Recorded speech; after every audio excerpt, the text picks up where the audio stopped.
The river wound its way through the quiet valley beyond the village, calm and glassy on the surface, but hiding strong, unseen currents below.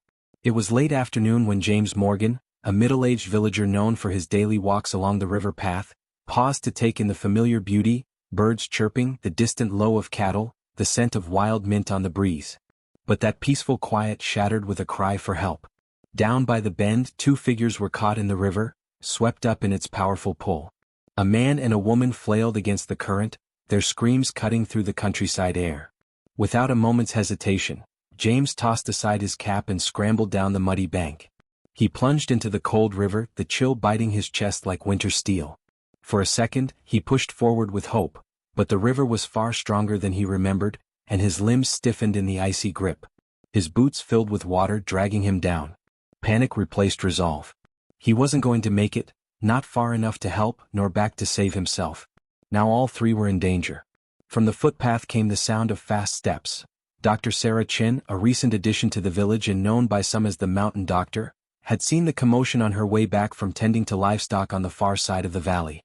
Calm under pressure, she dropped her satchel, pulled a bright yellow rope from her rescue pack, and quickly tied it around the base of an old riverside tree. "Hold on," she called, voice firm but steady. With the precision of someone who had done this before, she tossed the line out into the water. One by one she hauled them in, first the woman, then the man, and finally James, whose lips were blue and limbs heavy.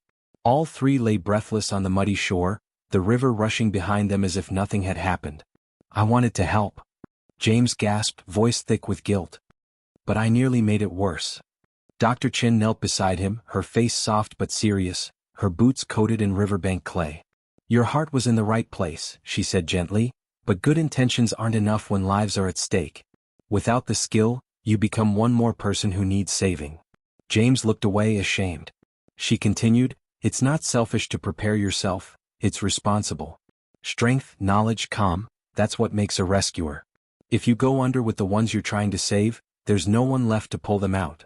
From that moment on, James understood something he hadn't before. Being brave wasn't about rushing in, it was about being ready.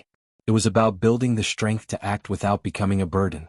It was about learning, training, and preparing long before the moment ever arrived.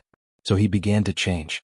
He joined Dr. Chin on hikes through the hills, helped her with first aid workshops in the village hall, and trained at the pond with the local farmhands, learning to swim with purpose, not panic. Because a village, like a river, runs strongest when those in it are ready to care for one another, not just with good hearts but with steady hands.